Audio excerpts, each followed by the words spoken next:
Hello, नमस्कार प्यारे विद्यार्थियों, आप सभी का आपके अपने YouTube channel today current information पर स्वागत है।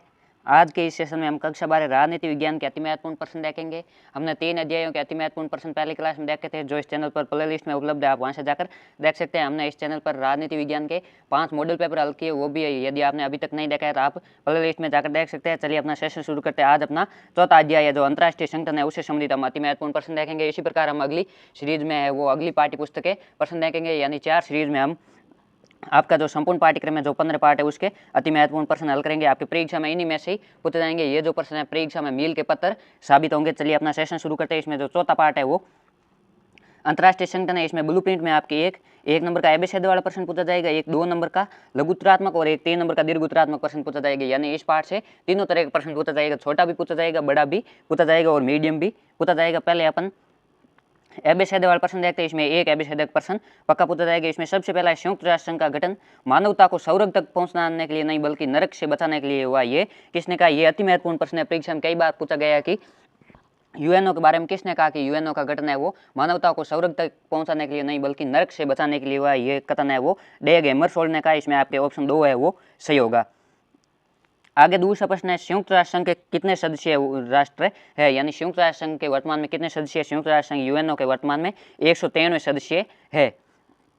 तीसरा प्रश्न है, संयुक्त राष्ट्र संघ की आम सभा में कोई राष्ट्र अधिकतम कितने वर्ष कितने प्रतिनिधि भेज सकता है? यानी जो संयुक्त राष्ट्र संघ की आम सभा होती है उसमें कोई भी राष्ट्र है वो कितने प्रतिनिधि भेज सकता है? अधिकतम है वो कोई भी राष्ट्र 5 प्रतिनिधि है वो भेज सकता है।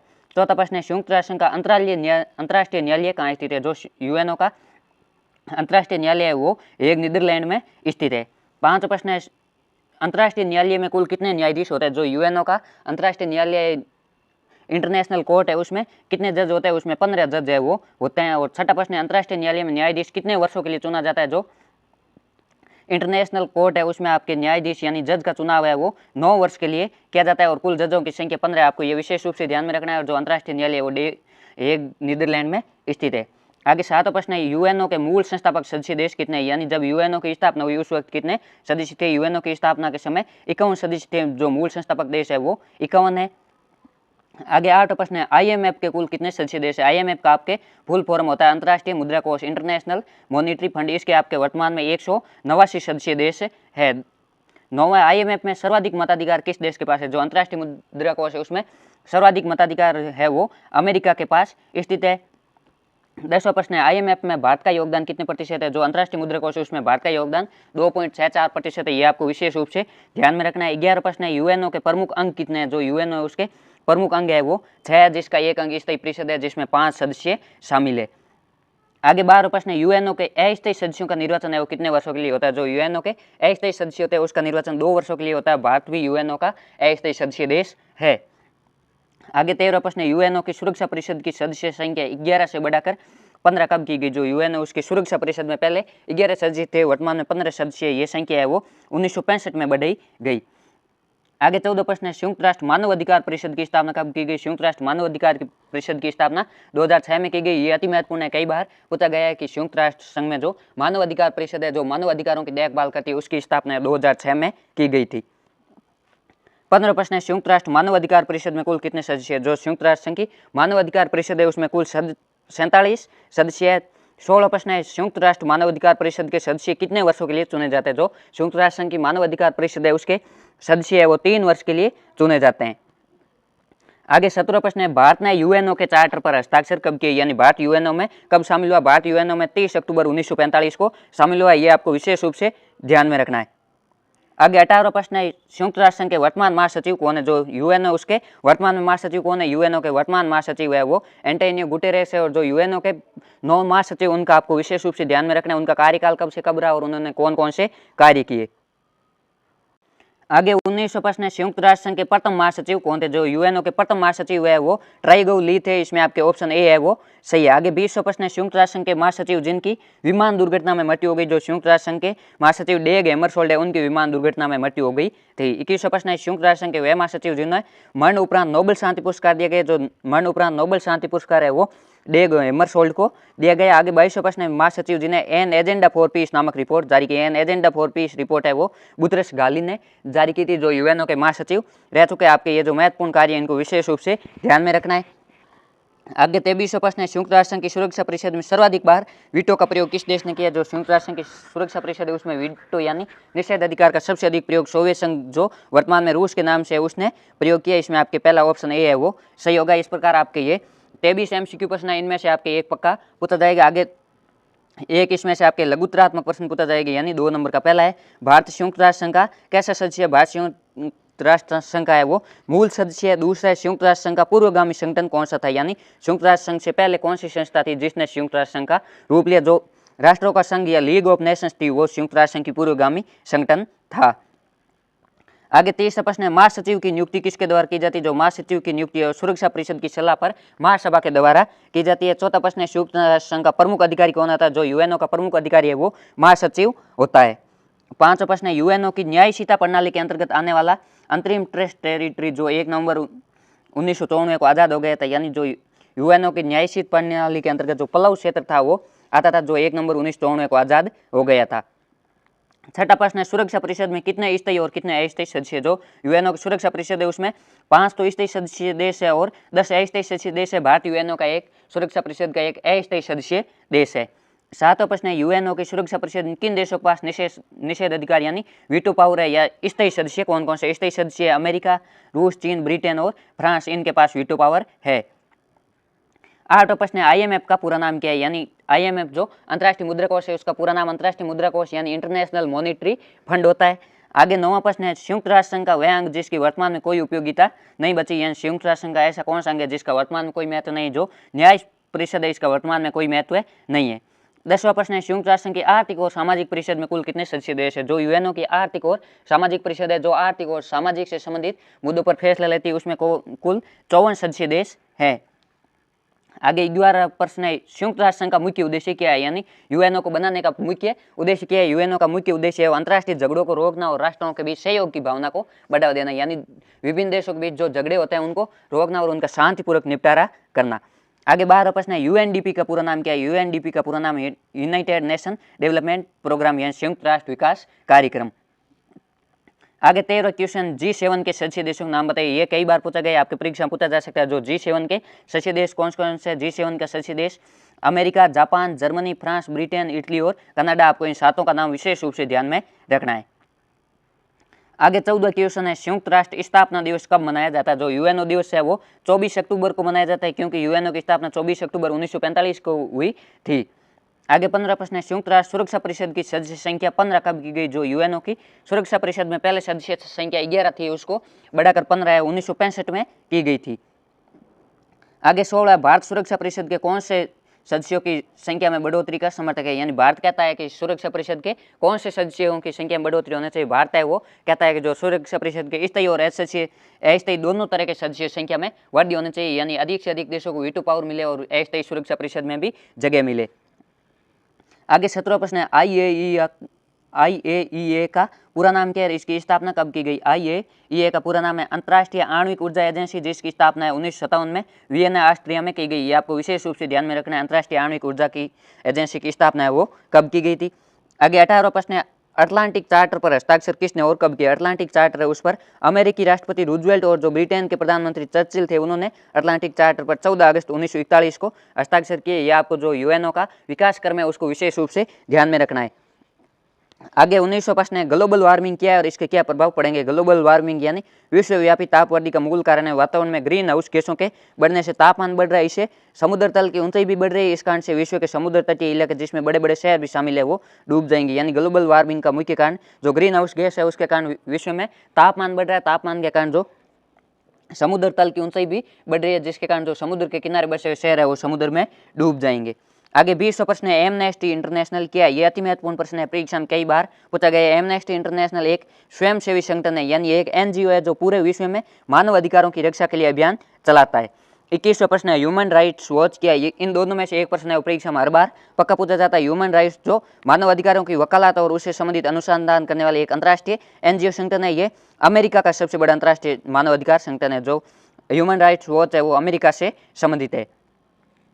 आगे 22वां प्रश्न है, अंतर्राष्ट्रीय मुद्रा कोष यानी आईएमएफ या अंतर्राष्ट्रीय मुद्रा कोष एक अंतर्राष्ट्रीय संगठन है जो विश्व स्तर की वित्तीय व्यवस्था की देखरेख करता है और मांगे जाने पर वित्तीय और तकनीकी सहायता उपलब्ध करवाता है। आगे 23वां प्रश्न है, सुरक्षा परिषद पर संक्षिप्त टिप्पणी लिखी। जो यूएनओ की सुरक्षा परिषद है उस पर आपको टिप्पणी लिखनी। सुरक्षा परिषद यूएनओ का एक महत्वपूर्ण अंग है। इसमें कुल 15 सदस्य होते हैं, जिसमें 5 स्थायी और 10 अस्थायी सदस्य होते हैं। अस्थायी सदस्यों का कार्यकाल 2 वर्ष होता है, जिसका चुनाव है वो महासभा करती है। जो अस्थायी सदस्य है उसका 2 वर्ष का कार्यकाल होता है। अस्थायी सदस्यों का चुनाव है वो महासभा करती है। आगे 24वां प्रश्न है, सुरक्षा परिषद के कोई 2 कार्य बताइए। जो यूएनओ की सुरक्षा परिषद है उसके प्रमुख कार्य कौन कौन से? यूएनओ की सुरक्षा परिषद के 2 प्रमुख कार्य, पहला अंतर्राष्ट्रीय स्तर पर शांति और सुरक्षा बनाए रखना, दूसरा किसी भी बड़ी घटना या विवाद की जांच का आदेश जारी करना। यानी विश्व में कोई भी बड़ी घटना घटित हो जाए तो उसकी जांच का आदेश है वो यूएनओ की सुरक्षा परिषद जारी करती है। आगे 25वां प्रश्न है, यूएनओ के प्रतीक चिन्ह में क्या मुद्रित है? यानी यूएनओ का जो लोगो है उसमें क्या बना हुआ है? यूएनओ का लोगो उसमें दुनिया का नक्शा बना हुआ है, इसके चारों ओर जैतून की पत्तियां जो विश्व शांति का संकेत करती है। यानी यूएनओ के लोगो में विश्व पूरी दुनिया का नक्शा बना है, उसके चारों ओर जैतून की पत्तियां विश्व शांति का प्रतीक है। आगे 26वां प्रश्न है, हथियार लड़ने से अच्छा है कि जबान लड़ाई जाए, ये कथन किसका? ये भी परीक्षा में कई बार पूछा गया है कि किसने कहा हथियार लड़ाने के बजाय जुबान लड़ाना अच्छा है। ये कथन जो अमेरिकी ब्रिटेन के प्रधानमंत्री चर्चिल है उनका है। आगे आपके इस पाठ्य पुस्तक से है वो दीर्घ उत्तरात्मक इस पाठ से पूछे जाएंगे। यानी 3 नंबर का एक प्रश्न पूछा जाएगा, जो अथवा में पूछा जाएगा। आपको दोनों में से कोई एक है वो करना। इसमें पहला विश्व व्यापार संगठन यानी WTO क्या है? विश्व व्यापार संगठन वैश्विक व्यापार के नियमों को तय करता है। जो विश्व व्यापार होता है उसके नियमों को तय करता है। यह संगठन general agreement on trade and trade यानी गेट का उत्तराधिकारी के रूप में 1 जनवरी 1995 काम करा। जो यूएनओ WTO की पूर्ववर्ती संस्था है वो आपके गेट है, और ये 1 जनवरी 1995 को इसकी स्थापना हुई। इसके सदस्यों की संख्या WTO के जो सदस्य हैं उनकी संख्या 164 है। ये संगठन हर फैसला सभी सदस्यों की सहमति से करता है। इसका उद्देश्य भेदभाव रहित व्यापार और उचित प्रतियोगिता और बाजार तक पहुंच को बढ़ाना।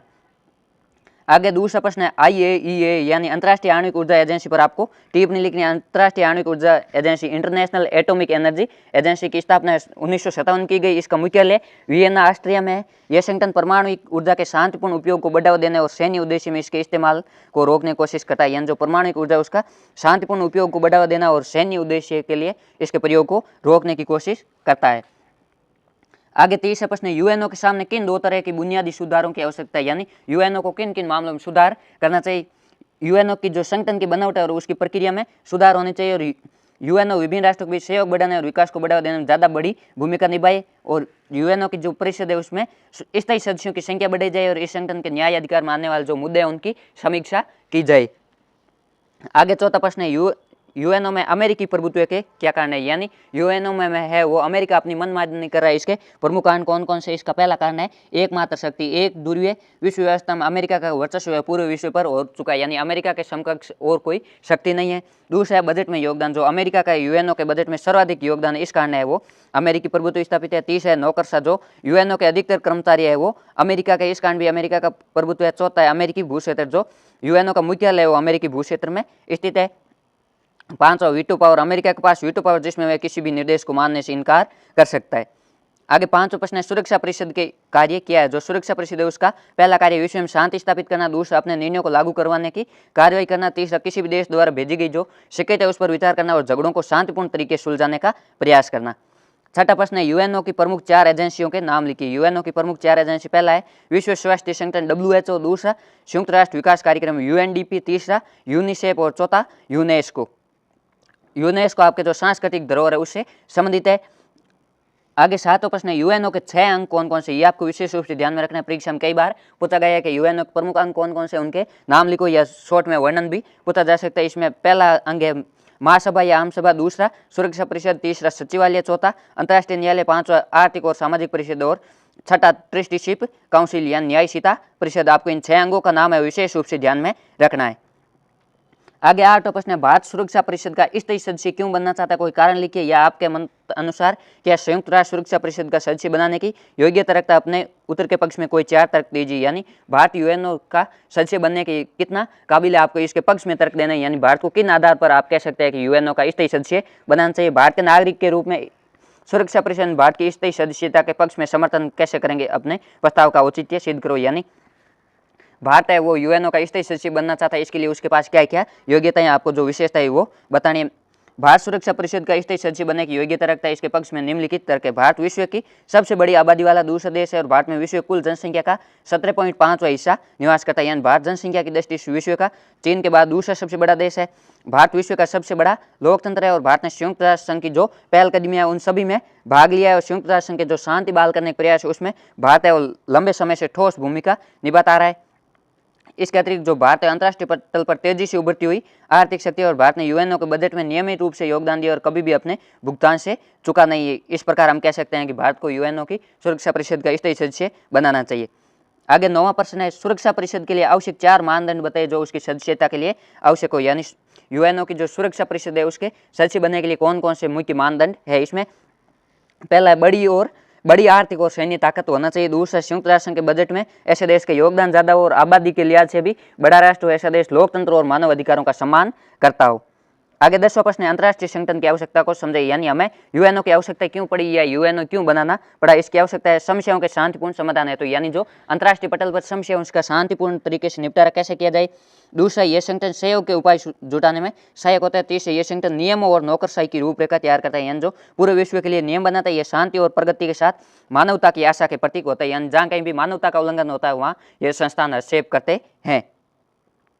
आगे 11वां प्रश्न है, यूएनओ को सशक्त बनाने हेतु उठाए गए कदम बताइए, यानी यूएनओ को और प्रभावशाली बनाने के लिए कौन कौन से कदम उठाए गए। इसके लिए एक, शांति संस्थापक आयोग का गठन किया गया। दूसरा, यदि कोई राष्ट्र अपने नागरिकों को अत्याचार से बचाने में असफल होता है तो विश्व बिरादरी इसका उत्तरदायित्व लेगा। इस बात पर स्वीकृति बनी, यानी किसी भी राष्ट्र पर मान लो कोई अत्याचार हो रहा है और वह राष्ट्र की सरकार अपने नागरिकों को अत्याचार से बचाने में असफल है तो संपूर्ण विश्व उसकी रक्षा करेगा।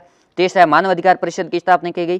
चौथा, सहस्राब्दी विकास लक्ष्य को प्राप्त करने की सहमति बनी और हर प्रकार का जो आतंकवाद है उसकी निंदा की गई और एक लोकतंत्र कोष का गठन किया गया, यानी यूएनओ को और प्रभावशाली और सशक्त बनाने हेतु ये कदम उठाए गए।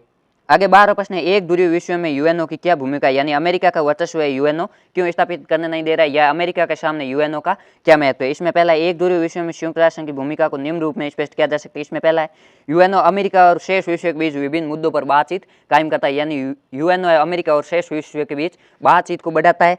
दूसरा, झगड़ा और सामाजिक आर्थिक विकास के मुद्दे पर 190 से अधिक देशों को एक साथ किया जा सकता है। तीसरा, शेष विश्व संयुक्त राष्ट्र संघ के मंच के माध्यम से अमेरिकी रवैये और नीतियों पर कुछ न कुछ अंकुश लगा सकते हैं। आज विभिन्न समाजों और मुद्दों के बीच आपसी तार जुड़ते जा रहे, आने वाले समय में पारस्परिक निर्भरता बढ़ती चली जाएगी, इसलिए यूएनओ की भूमिका भी निरंतर बढ़ेगी।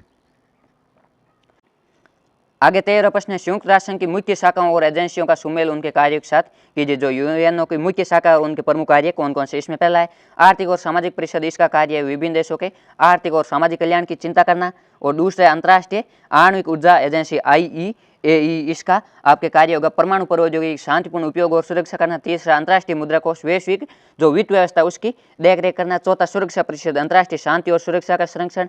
छठा, विश्व स्वास्थ्य संगठन सबके लिए स्वास्थ्य। और छठवा है, विश्व व्यापार संगठन WTO सदस्य देशों के बीच मुक्त व्यापार की राह आसान बनाना। आगे 14वां प्रश्न है, क्या आप इस बात से सहमत है कि यूएनओ जैसा अंतर्राष्ट्रीय संगठन है वो पूरे विश्व के लिए अपरिहार्य है। अपने पक्ष के उत्तर के पक्ष में 4 कारण दीजिए, यानी यूएनओ महत्वपूर्ण क्या है या यूएनओ की आवश्यकता क्यों है। यूएनओ वो माध्यम है जिसके द्वारा अमेरिका जो कि एक महाशक्ति है और बाकी विश्व के देशों को विभिन्न मुद्दों पर चर्चा करने के लिए एकत्रित किया जा सकता है। और यूएनओ ने संघर्ष और आर्थिक विकास से निपटने के लिए देशों को एक साथ लाने कार्य किया है। यूएनओ अमेरिका के अलावा बाकी देशों को बातचीत का मंच प्रदान करता है जहां अमेरिकी दृष्टिकोण और नीतियों को संशोधित करना संभव है। वैश्वीकरण के इस आधुनिक दुनिया में संयुक्त राष्ट्र संघ में कमियों के बावजूद इसका अस्तित्व आवश्यक है। आज विभिन्न समाजों और मसलों के बीच जो तार जुड़ते जा रहे हैं, यानी पारस्परिक निर्भरता बढ़ती जा रही है। प्रौद्योगिकी यह सिद्ध कर रही है कि आने वाले समय में विश्व में पारस्परिक एक दूसरे पर निर्भरता बढ़ेगी और ऐसी स्थिति में यूएनओ उन तरीकों को खोजने में मददगार होगा जो अंतर्राष्ट्रीय समुदाय के हितों के अनुरूप होगा। इस प्रकार आपके जो अंतर्राष्ट्रीय संगठन पार्ट है उससे 6 नंबर के अति महत्वपूर्ण प्रश्न पूछे जाएंगे, जिसमें एक छोटा, एक 2 नंबर का और एक 3 नंबर का हमने वो अति महत्वपूर्ण प्रश्न है कि आपके परीक्षा में इनमें से पक्का पूछा जाएगा। आपको इनको विशेष रूप से ध्यान याद करना, आपको इनको 3 से 4 बार है वो जरूर पढ़ना है। इसकी PDF है वो टेलीग्राम ग्रुप में मिल जाएगी, आप PDF से 3 से 4 बार है वो पढ़ सकते हो। अगला आपके जो पार्ट है वो समकालीन विश्व में सुरक्षा, जो 5वां अध्याय है, ये भी आपके 5 नंबर का रहने वाला। इसमें एक एक नंबर के 3 छोटे, एक एबिसद है, एक रिक्त स्थान और एक अति लघुत्तरात्मक और एक 2 नंबर का लघुत्तरात्मक प्रश्न पूछे जाएंगे। यानी इस पार्ट से बड़े प्रश्न है वो नहीं पूछे जाएंगे, छोटे प्रश्न अधिक पूछे जाएंगे। इसलिए इस पार्ट में जितने भी छोटे प्रश्न है आपको उन पर विशेष रूप से फोकस करना है। इसमें जो एबीसीडी वाले प्रश्न है उसमें पहला है रासायनिक हथियार संधि कब हुई। जो रासायनिक हथियार संधि है वो 1992 में हुई थी। दूसरा है ओसामा बिन लादेन के नेतृत्व में अलकायदा नामक जो सामूहिक आतंकवादियों ने 11 सितंबर 2001 को कौन से देश पर आतंकवादी हमला किया था। जो ओसामा बिन लादेन के नेतृत्व वाला जो अलकायदा आतंकवादी समूह था उसने 11 सितंबर 2001 को अमेरिका पर हमला किया था। तीसरा वैश्विक तापवर्धि से अगर समुद्र तल का जल स्तर 2 मीटर ऊंचा उठता है तो कौन सा देश है वो महासागर में समा जाएगी। यानी वैश्विक तापवर्धि के फलस्वरूप यदि समुद्र तल का स्तर है 2 मीटर ऊंचा हो जाता है तो जो मालदीव देश है वो समुद्र में समा जाएगा या डूब जाएगा। चौथा प्रश्न है विश्व में सर्वाधिक जनसंख्या वाला कौन सा देश है। विश्व में जो सर्वाधिक जनसंख्या वाला पहला देश चीन है और दूसरा देश है वो भारत है। पांचवा प्रश्न है चीन ने भारत पर हमला कब किया था। चीन ने वो भारत पर हमला है वो 1962 में किया था, जिस समय भारत के प्रधानमंत्री वो पंडित जवाहरलाल नेहरू जी थे। आगे छठा प्रश्न है मुख्यतः सुरक्षा की अवधारणा को कितने भागों में बांटा गया है। जो सुरक्षा की अवधारणा उसको कितने भागों में बांटा गया है। सुरक्षा की अवधारणा को 2 भागों में बांटा गया है, पारंपरिक और अपारंपरिक सुरक्षा। सातवां प्रश्न है 1990 के दशक में ब्रिटेन में कौन सी महामारी के कारण अरबों डॉलर का नुकसान हुआ था। जो 1990 के दशक में अमेरिका में मेड गाँव नाम जो ब्रिटेन है उसमें मेड गाँव नामक महामारी फैली जिसके कारण अरबों डॉलर का नुकसान हुआ था। आठवां प्रश्न है आतंकवादियों ने अमेरिका के वर्ल्ड ट्रेड सेंटर पर आतंकवादी हमला कब किया। जो आतंकवादियों ने अमेरिका का जो वर्ल्ड ट्रेड सेंटर है उस पर हमला 11 सितंबर 2001 को किया था। आगे 9वां प्रश्न है विश्व में सर्वाधिक सशस्त्र संघर्ष कहाँ होता है। यानी शस्त्र सहित संघर्ष या युद्ध कहाँ होता है। विश्व में जो सर्वाधिक सशस्त्र संघर्ष है वो अफ्रीका के जो सारा मरुस्थल है उसके दक्षिणवर्ती देशों में होता है। इसमें आपके ऑप्शन 3 है वो सही है। आगे 10वां प्रश्न है तुत्सी और हुतू जनजाति उसका संबंध किस देश है। जो तुत्सी और हुतू जनजाति है वो रवांडा देश से संबंधित है। आगे 11वां प्रश्न निम्नलिखित में से परंपरागत सुरक्षा नीति का तत्व कौन सा है। जो परंपरागत सुरक्षा नीति का तत्व शक्ति संतुलन है, गठबंधन बनाना भी है और अवरोध भी है। ये चारों ही है वो परंपरागत सुरक्षा नीति का तत्व है। शक्ति संतुलन में कोई भी देश है वो अपने देश के पावर को दूसरे देश के समान बढ़ाना चाहता है। गठबंधन यानी 2 या 2 से अधिक देश मिलकर किसी एक देश से मुकाबले के लिए तैयार होते हैं। अवरोध यानी शत्रु को पहले ही उसका मनोबल कमजोर कर देना जिससे वह युद्ध ही नहीं करे। आगे 12वां प्रश्न है विश्व में कौन सी बीमारी है वो अफ्रीका महाद्वीप को गरीब बनाने में एक महत्वपूर्ण घटक रही। जो HIV एड्स है उसके कारण अफ्रीका महाद्वीप है वो गरीब बना था। 13वां प्रश्न है सुरक्षा नीति के संबंध युद्ध की आशंका को रोकने से होता है। ये इसे क्या कहा जाता है। जो यहाँ सुरक्षा नीति के संबंध युद्ध की आशंका को रोक देना यानी जो युद्ध करने वाला है उसका मनोबल इतना गिरा देना कि वो युद्ध ही नहीं करे, इसे आपके अवरोध कहा जाता है। आगे 14 प्रश्न है 1950 के दशक में यानी द्वितीय विश्व युद्ध के बाद पड़ोसी देशों से युद्ध और आंतरिक संघर्ष में निम्नलिखित में से किस देशों के सामने चुनौती की सुरक्षा की सबसे बड़ी चुनौती थी। जो नवस्वतंत्र राष्ट्र यानी जो 30वीं दुनिया के राष्ट्र थे उसके सामने सबसे बड़े चुनौती जो 1990 के दशक में आज़ाद हुए थे। इसमें आपके ये 14 MCQ इनमें से आपके एक परीक्षा में है वो पक्का पूछा जाएगा। इसके बाद आपके रिक्त स्थान है, इस पार्ट से एक रिक्त स्थान भी पूछा जाएगा। इसमें है भारत ने सन खालगा में पहला परमाणु परीक्षण किया। भारत ने पहला परमाणु परीक्षण है 1974 में किया जिस समय भारत के प्रधानमंत्री श्रीमती इंदिरा गांधी जी थे। आगे दूसरा प्रश्न है टीबी, मलेरिया, डेंगू, बुखार, हैजा जैसी पुरानी महामारियों ने है वो किसका रूप धारण कर लिया। जो टीबी, मलेरिया, डेंगू, बुखार और हैजा इन्होंने औषधि प्रतिरोधक का रूप धारण कर लिया यानी हमारा शरीर है वो इनके अनुकूल हो गए। अब ये हमारे शरीर में उसके लिए प्रतिरोधक उत्पन्न हो गए हैं। आगे 30वां प्रश्न है मानव अधिकारों को खालगा कोटियों में रखा जाता है यानी मानव अधिकार कितने प्रकार के होते हैं। मानव अधिकार 3 प्रकार के होते हैं। आगे चौथा है खालगा राष्ट्रीय हितों पर आधारित होते हैं। राष्ट्रीय हितों के बदलने पर गठबंधन भी बदल जाते हैं। जो गठबंधन होते हैं वो राष्ट्रीय हितों पर आधारित होते हैं। आगे 5वां प्रश्न है सुरक्षा नीति के संबंध युद्ध की आशंका को रोकने में होता है जिसे अवरोध कहा जाता है। ये अवरोध आपके परीक्षा में पक्का पूछा जाएगा। छोटे प्रश्नों में या बड़े प्रश्नों में किसी में भी पूछा जा सकता है। रिक्त स्थान पूछा जा सकता है या इसकी परिभाषा पूछी जा सकती है। आगे 6वां प्रश्न है भारत ने अपने परमाणु परीक्षण खालगा व खालगा में किए यानी भारत ने पहला परमाणु परीक्षण 1974 में किया और दूसरा 1998 में किया। 1998 समय भारत के प्रधानमंत्री अटल बिहारी वाजपेयी जी थे। आगे 7वां प्रश्न है भारत ने क्योटो प्रोटोकॉल पर हस्ताक्षर कब किए। भारत ने क्योटो प्रोटोकॉल पर हस्ताक्षर 2002 में किए थे। 8वां प्रश्न है खालगा सुरक्षा नीति का एक तत्व शक्ति संतुलन। जो शक्ति संतुलन है वो सुरक्षा की जो पारंपरिक धारणा है उससे संबंधित है। 9वां प्रश्न है सुरक्षा की खालगा धारणा को मानवता की सुरक्षा अथवा कहा जाता है। जो सुरक्षा की अपरंपरागत धारणा है उसको मानवता की सुरक्षा या विश्व की सुरक्षा भी कहा जाता है। ये आपको विशेष रूप से ध्यान में रखना है। आगे आपके अति लघुत्तरात्मक प्रश्न है इसमें सुरक्षा का अर्थ क्या है या सुरक्षा का बुनियादी अर्थ क्या है। सुरक्षा का बुनियादी अर्थ है वो खतरे से आज़ादी यानी किसी भी प्रकार के खतरे से स्वतंत्रता ही मुख्य सुरक्षा है। किसी भी प्रकार से खतरे से बचना सुरक्षा है ताकि मनुष्य अपना जीवन शांतिपूर्वक जी सके। दूसरा प्रश्न है सुरक्षा की पारंपरिक धारणा में किसी देश के लिए सबसे बड़ा खतरा किसे माना जाता है। जो सुरक्षा की पारंपरिक धारणा होती है उसमें किसी देश के लिए सबसे बड़ा खतरा है वो सैन्य खतरे को माना जाता है या सेना के माध्यम से जो हमला किया जाता है उसे सबसे बड़ा खतरा माना जाता है। तीसरा सुरक्षा की पारंपरिक धारणा में सुरक्षा का अर्थ किससे संबंधित होता है। जो सुरक्षा की पारंपरिक धारणा है उसमें सुरक्षा का अर्थ राष्ट्रीय संबंध यानी संपूर्ण राष्ट्र की सुरक्षा से संबंधित होता है। आगे चौथा प्रश्न है, शक्ति संतुलन किस आधार पर कायम किया जाता है? जो शक्ति संतुलन है वो किसी भी देश की सैन्य शक्ति बढ़ाकर उसका आर्थिक और प्रौद्योगिक यानी टेक्नोलॉजी ताकत बढ़ाकर किया जाता है। यहाँ शक्ति संतुलन किसी दूसरे बड़े देश के समान बनने के लिए किसी देश को अपनी सैन्य पावर बढ़ाना होगा और जो इकोनॉमिक और टेक्नोलॉजी क्षेत्र है उसमें अपनी ताकत बढ़ानी होगी। पांचवा प्रश्न है, अमेरिका पर अलकायदा ने आतंकवादी हमला कब किया? अमेरिका पर जो आतंकवादी हमला है वो 11 सितंबर 2001 को हुआ था। आगे छठा है, नाटो सैन्य संगठन का गठन कब और किसने किया? जो नाटो सैन्य संगठन है उसका गठन अप्रैल 1949 में पूंजीवादी देश अमेरिका ने किया था। आगे सातवां प्रश्न है, जैविक हथियार संधि यानी BWC बायोलॉजिकल वेपन कमीशन है, इस ये कब और कितने देशों के बीच हुई? जो जैविक हथियार संधि है 1972 में और 155 से अधिक देशों के बीच हुई थी।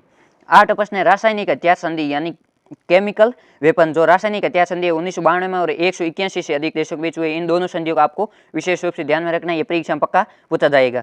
आगे नौवां प्रश्न है, एंटी बैलिस्टिक मिसाइल संधि यानी ABM कब और कौन से देशों के बीच हुई? जो एंटी बैलिस्टिक मिसाइल संधि है वो 1972 में अमेरिका और सोवियत संघ के बीच हुई थी। 10वां प्रश्न है, परमाणु व्यापार सार संधि यानी NPT कब हुई थी? जो NPT है वो 1968 में हुई थी।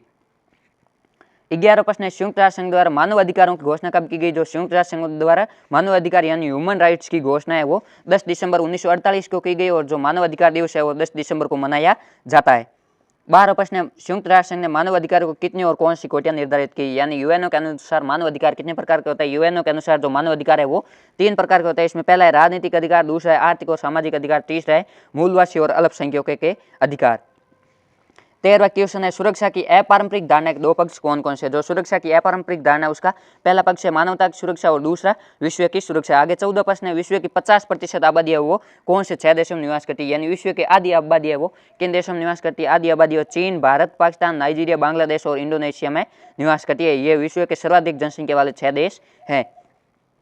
आगे 15 प्रश्न है, अप्रवासी से आप क्या समझते हैं? यह अति महत्वपूर्ण परीक्षा में कई बार पूछा गया। अप्रवासी वे नागरिक जो अपनी मर्जी से अपना देश छोड़कर दूसरे देश में चले जाते हैं उन्हें अप्रवासी कहा जाता है। जो शरणार्थी जिनको विवश होकर अपना देश छोड़ना पड़ता है, अप्रवासी वे अपनी इच्छा से अपना देश छोड़कर दूसरे देश में जाता है। शरणार्थी वे नागरिक जो युद्ध, प्राकृतिक आपदा या राजनीतिक उत्पीड़न के कारण अपना देश छोड़ने को मजबूर होते हैं उन्हें शरणार्थी कहा जाता है। आगे 17वां प्रश्न है, आंतरिक रूप से विस्थापित जन किसे कहा जाता है? आंतरिक रूप से विस्थापित लोग वे नागरिक जो किसी कारणवश अपना घर बार छोड़ देते हैं लेकिन अपने राष्ट्र की सीमा के भीतर रहते हैं, यानी अपने देश के भीतर अपना घर बार छोड़कर अन्य स्थान पर रहते हैं, उन्हें आंतरिक रूप से विस्थापित जन कहा जाता है। जैसे जो कश्मीरी घाटी में रहने वाले कश्मीरी पंडित थे उनको अपना स्थान छोड़ना पड़ा। आगे 18वां प्रश्न है, 2019 में कौन सी महामारी ने दुनिया में भयंकर तबाही मचाई? 2019 में जो कोविड-19 यानी कोरोना ने महामारी ने भयंकर तबाही मचाई थी।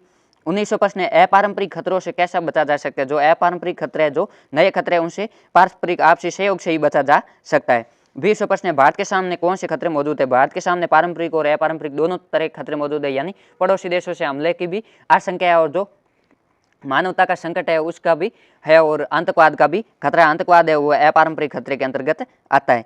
आगे 21वां प्रश्न है, 1990 के दशक में ब्रिटेन में कौन सी पशु महामारी फैली थी? 1990 के दशक में जो ब्रिटेन में पशुओं में मेड काउ नामक महामारी फैली थी जिसके कारण ब्रिटेन को अरबों डॉलर का नुकसान हुआ।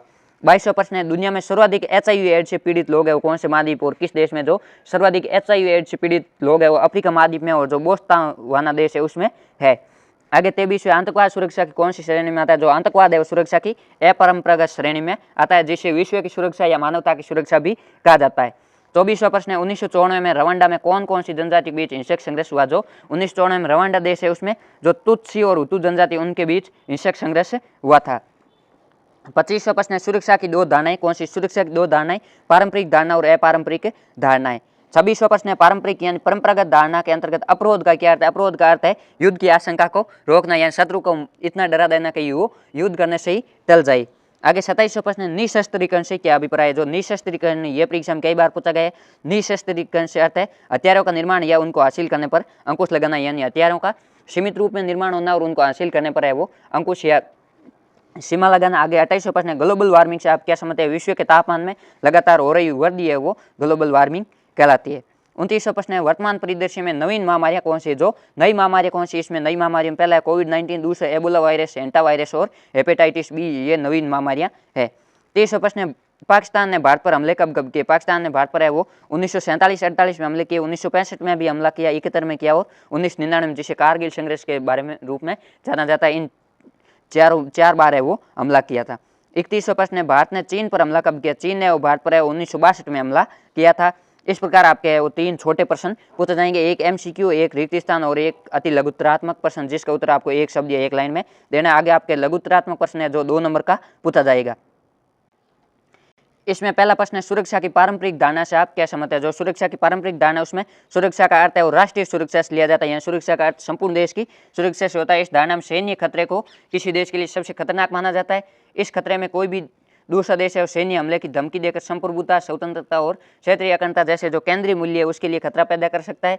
इस धारणा में युद्ध के साथ साथ आंतरिक अशांति यानी गृह युद्ध से भी खतरा हो सकता है। इस प्रकार खतरों से अधिकतर जो विकासशील और गरीब देश है वो पीड़ित होते हैं।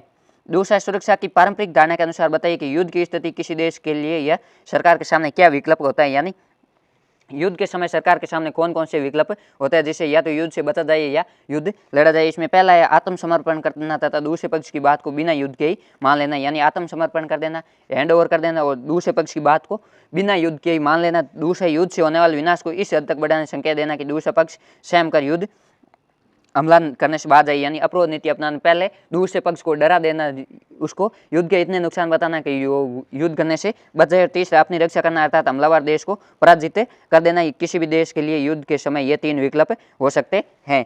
तीसरा प्रश्न है, शक्ति संतुलन से आप क्या समझते हैं? इसे कैसे कायम किया जा सकता है? शक्ति संतुलन का अर्थ होता है अपनी शक्ति को अन्य पड़ोसी देश या दुश्मन राष्ट्रों के बराबर कर लेना। शक्ति संतुलन स्थापित करने के लिए एक देश हमेशा अपनी शक्ति को उस देश के बराबर करने की कोशिश करता है जिससे युद्ध या हमले की आशंका रहती है। जैसे चीन से डर को दूर करने के लिए भारत ने परमाणु हथियार विकसित किया। शक्ति संतुलन सैन्य शक्ति को बढ़ाकर कायम किया जा सकता है। सैन्य शक्ति के अलावा जो आर्थिक और टेक्नोलॉजी ताकत है उसके द्वारा भी कोई देश शक्ति संतुलन कायम कर सकता है। जैसे जापान ने आर्थिक और प्रौद्योगिकी बल पर शक्ति संतुलन कायम किया है। चौथा प्रश्न है, वर्तमान में मौजूद एक सैन्य संगठन का नाम लिखते हुए इसके 2 प्रमुख उद्देश्य बताइए। वर्तमान में एक सैन्य संगठन नाटो है जिसका पूरा नाम होता है उत्तर अटलांटिक संधि संगठन। इसकी स्थापना है अप्रैल 1949 में जो पूंजीवादी अमेरिका द्वारा बनाई गई। इसका उद्देश्य गठबंधन के जो सदस्य देश है उनकी सैन्य सहायता करना और जो गठबंधन के देशों के सहयोग करते हैं उनके आर्थिक, सांस्कृतिक और राजनीतिक विकास के लिए प्रयास करना। 5वां प्रश्न है, विश्व स्तर पर महामारी फैलने के कारण बताइए, यानी विश्व स्तर पर महामारियां किन कारणों से फैलती है। इसमें पहला कारण है आप्रवास, यानी लोगों को एक स्थान से दूसरे स्थान पर जाने के कारण फैलती है। व्यवसाय के कारण फैलती है और पर्यटन के कारण और जो सैन्य अभियान होते हैं उनके कारण बड़ी तेजी से विभिन्न देशों में फैलती है। आगे छठा प्रश्न है, निशस्त्रीकरण और अस्त्र नियंत्रण के बारे में बताइए। निशस्त्रीकरण का सामान्य अर्थ होता है हथियारों के निर्माण पर रोक, अर्थात जब विभिन्न देशों द्वारा कुछ विशेष प्रकार के हथियारों के निर्माण और प्रयोग पर रोक लगाई जाती है इसे निशस्त्रीकरण कहा जाता है। इसे संबंधित 2 प्रमुख संधि हुई। पहली है जैविक हथियार संधि जो 1972 में हुई, दूसरी रासायनिक हथियार संधि जो 1992 में हुई थी। इसमें दूसरा पॉइंट है अस्त्र नियंत्रण। अस्त्र नियंत्रण द्वारा कुछ विशेष देशों द्वारा कुछ विशेष प्रकार के हथियारों पर प्रतिबंध लगाया जाता है। उनके प्रयोग या निर्माण संबंधित कुछ कानूनों को पालन करना होता है। शीत युद्ध के दौरान अमेरिका और सोवियत संघ ने अस्त्र नियंत्रण अपनाया था। अस्त्र नियंत्रण से प्रमुख संधियां जो पहली एंटी बैलिस्टिक मिसाइल संधि और दूसरी परमाणु अप्रसार संधि यानी NPT। आगे 7वां प्रश्न आपके, सुरक्षा की अपारंपरिक धारणा से आप क्या समझते हैं? जो सुरक्षा की अपारंपरिक धारणा के अनुसार मानव समुदाय को खतरा युद्ध या विश्व अशांति से ही नहीं बल्कि विभिन्न प्रकार की महामारियां, पर्यावरण समस्या, गरीबी, आतंकवाद और मानव अधिकारों के हनन और विभिन्न प्रकार की जो प्राकृतिक आपदाएं उनसे भी है। इन खतरों से कोई एक देश नहीं बल्कि पूरी मानवता है वो प्रभावित है। आगे 8वां प्रश्न है, सुरक्षा की पारंपरिक और अपारंपरिक धारणा में अंतर स्पष्ट कीजिए। यह अति महत्वपूर्ण है, परीक्षा में पक्का पूछा जाएगा। पारंपरिक सुरक्षा है वो सैन्य खतरे से संबंधित है, जबकि अपारंपरिक सुरक्षा है वो सैन्य खतरों से अलग है। इसमें वे खतरे शामिल है जो संपूर्ण मानव अस्तित्व को खतरे में डालते हैं। यानी पारंपरिक सुरक्षा केवल सैन्य खतरे, युद्ध तक ही सीमित है, लेकिन जो अपारंपरिक धारणा है उसमें संपूर्ण मानव अस्तित्व पर खतरा है। दूसरा, इस सुरक्षा के लिए पारंपरिक खतरे की संप्रभुता, स्वतंत्रता और क्षेत्रीय अखंडता के मुख्य मूल्य खतरे में डालते हैं, जबकि जो गैर पारंपरिक सुरक्षा है वो राज्य की तुलना में मानव को खतरे में अधिक डालती है। यानी पारंपरिक सुरक्षा में है वो किसी भी राष्ट्र की संप्रभुता, स्वतंत्रता और क्षेत्रीय अखंडता प्रभावित होती है, जबकि अपारंपरिक धारणा संपूर्ण मानवता प्रभावित होती है। पारंपरिक धारणा के अंतर्गत सैन्य बल पर जोर दिया जाता है, जबकि जो अपारंपरिक धारणा उसमें सैन्य बल का उपयोग अंतिम उपाय के रूप में किया जाता है। इसमें बातचीत को और सहयोग से मिलकर विकल्प ढूंढने पर बल दिया जाता है। आगे 9वां प्रश्न है, भारत की सुरक्षा रणनीतियां बताइए। यह आपसे परीक्षा में पूछा जा सकता है कि भारत की सुरक्षा रणनीतियां कौन सी। इसमें पहला है सैन्य क्षमता को मजबूत करना, यानी भारत ने अपनी जो सैन्य क्षमता है, सोल्जर पावर है, उसको मजबूत करने का प्रयास किया। दूसरा है देश की आंतरिक समस्याओं को हल करना, देश में जो अंदर समस्याएं उत्पन्न होती है उनको हल करना और आर्थिक असमानता को दूर करना, यानी अमीरी गरीबी का भेदभाव कम करना। और चौथा, अंतर्राष्ट्रीय कानूनों और संस्थाओं को मजबूत करना। आगे 10वां क्वेश्चन है आपके सम्मिलित कीजिए। इसमें आपके पहला है विश्वास बयाली यानी विभिन्न राष्ट्रों के बीच सुरक्षा मामलों पर सूचनाओं के आदान प्रदान की नियमित प्रक्रिया। दूसरा अस्त्र नियंत्रण यानी कुछ खास हथियारों के इस्तेमाल से परहेज और गठबंधन सैन्य हमले की स्थिति से निपटने और अवरोध के लिए कुछ राष्ट्रों का आपस में मेलजोल बनाना या कुछ राष्ट्रों का आपस में समूह बनाना, गठबंधन और निशस्त्रीकरण, हथियारों के निर्माण और हासिल करने पर अंकुश लगाना या कुछ नियम बनाना। आगे 11 प्रश्न है सहयोग मूलक सुरक्षा से आप क्या समझते हैं। ये अति महत्वपूर्ण परीक्षा में पूछा जा सकता है। ये पिछली परीक्षाओं में भी कई बार पूछा गया है। सहयोग मूलक सुरक्षा का अर्थ है विश्व के सभी देशों द्वारा दूसरे देशों का सहयोग करते हुए खतरों से सुरक्षा करना, अर्थात वर्तमान विश्व में जो अपारंपरिक प्रकार खतरे मौजूद है जिनसे सुरक्षा तभी हो सकती है जब विश्व के सभी देश एक दूसरे से सहयोग करेंगे और सहयोग मूलक सुरक्षा में सुरक्षा के अंतिम प्रयास के रूप में बल प्रयोग किया जाता है। इसे बातचीत के माध्यम से पहले निपटाने का प्रयास किया जाता है। यदि बातचीत के माध्यम से नहीं निपटता है तो अंतिम प्रयास के रूप में बल का प्रयोग किया जाता है। आगे 12वां प्रश्न है शरणार्थी और अप्रवासी में क्या अंतर है। ये भी अति महत्वपूर्ण है। जो लोग युद्ध, प्राकृतिक आपदा या राजनीतिक उत्पीड़न के कारण अपना देश छोड़ने पर मजबूर होते हैं उन्हें शरणार्थी कहा जाता है। जो लोग अपनी इच्छा से स्वेच्छा से अपना देश छोड़ते हैं उन्हें अप्रवासी कहा जाता है। 13वां प्रश्न है आतंकवाद से आप क्या समझते हैं। आतंकवाद का आशय राजनीतिक खून खराबा जिसमें जानबूझकर और बिना किसी उद्देश्य के निर्दोष लोगों को अपना निशाना बनाया जाता है। यानी ये मुख्य रूप से राजनीतिक खून खराबा संबंधित है जिसमें जानबूझकर यानी ये जानबूझकर किया गया अपराध है और इसमें बिना किसी उद्देश्य के जो निर्दोष लोग होते हैं उनको निशाना बनाया जाता है। उदाहरण के लिए 11 सितंबर 2001 को जो अमेरिका पर आतंकवादी हमला हुआ, ये आतंकवाद का एक मुख्य उदाहरण है। इस प्रकार इस पार्ट से आपके वो 2 नंबर का लघुत्तरात्मक प्रश्न पूछा जाएगी। ये इस पार्ट से आपके 5 नंबर के प्रश्न क्लियर हुए। यदि आप इन इतने प्रश्नों को याद कर ले तो आपके ये 5 नंबर पक्के। इनको आप 3 से 4 बार है वो जरूर पढ़ लेना पीडीएफ से। आगे आपके अब अगला चैप्टर है वो छठा अध्याय। इसमें पर्यावरण और प्राकृतिक संसाधन। इसमें भी आपके 3 छोटे प्रश्न और 1-2 नंबर का लघुत्तरात्मक प्रश्न पूछा जाएगी। यानी इस पार्ट का भी आपके अंक भार 5 नंबर है वो रहने वाला है।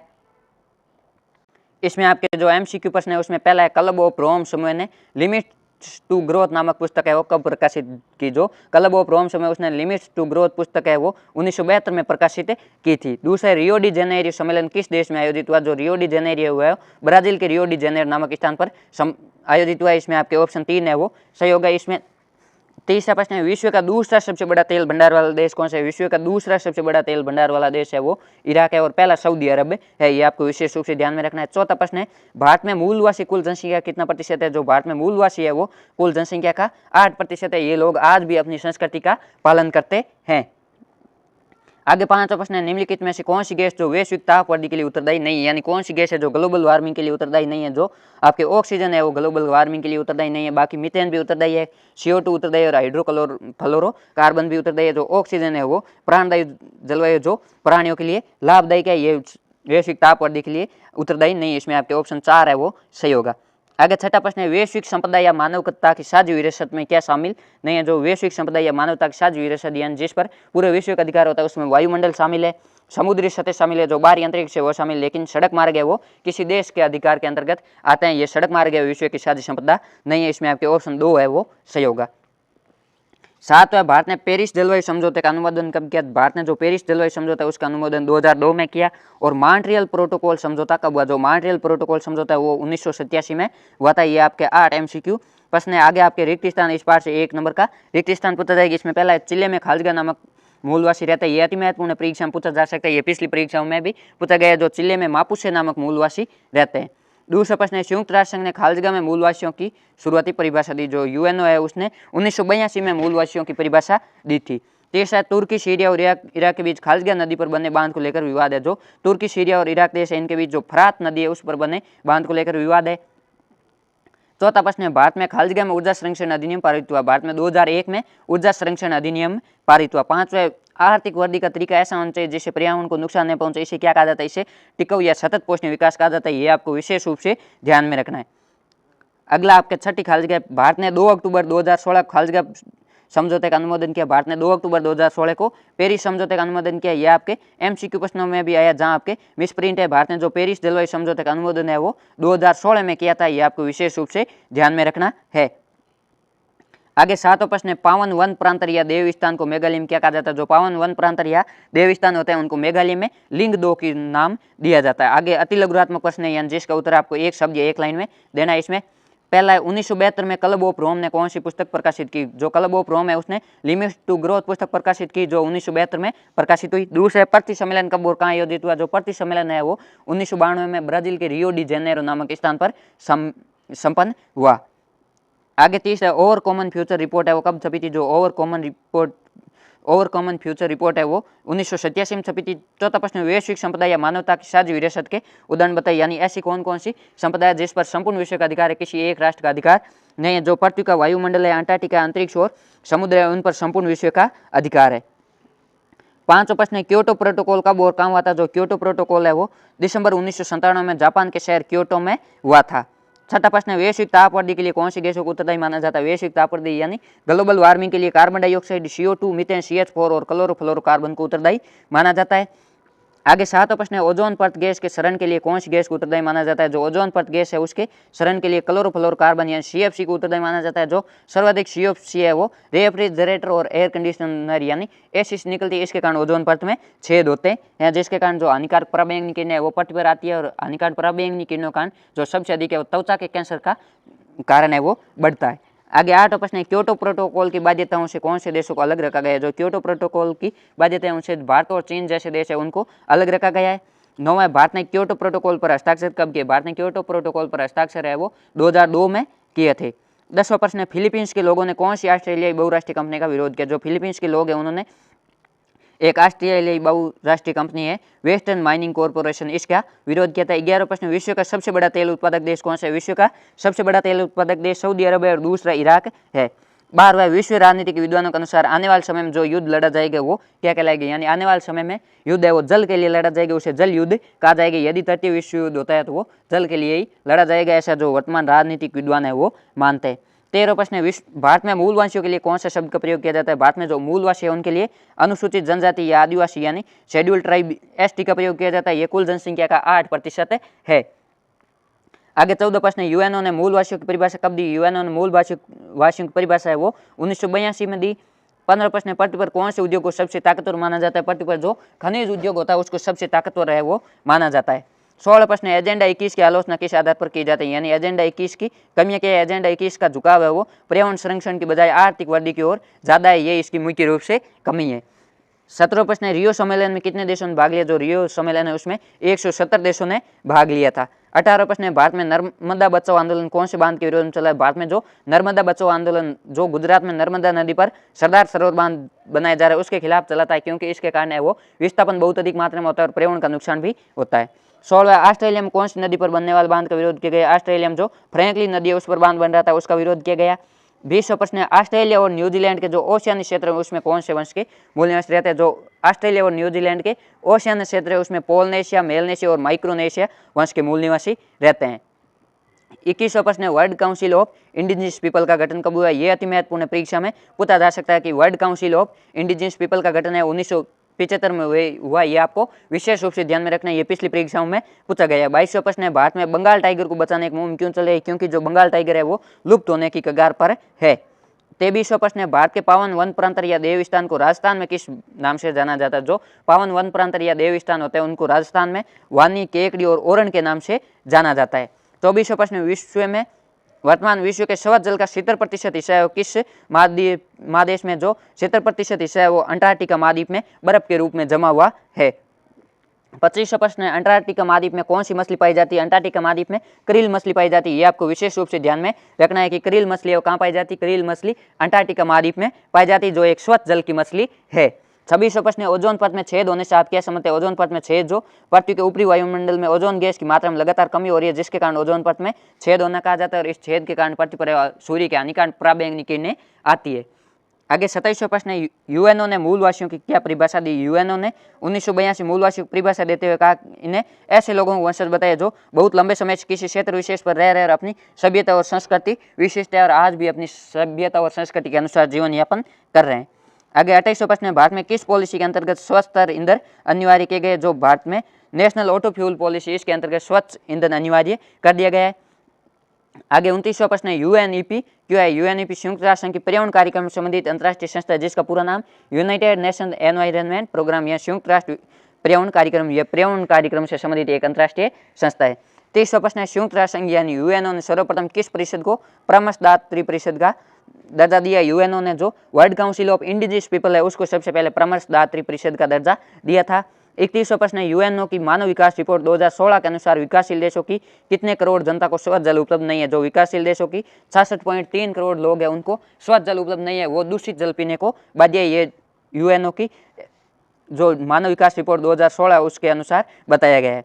आगे इस पार्ट से आपके लघुतरात्मक या 2 नंबर का प्रश्न भी पूछा जाएगा। ये छोटे प्रश्न आपके इनमें से हमने ऊपर दिन की चर्चा के इनमें से आपके 3 नंबर के पक्के हैं वो पूछे जाएंगे।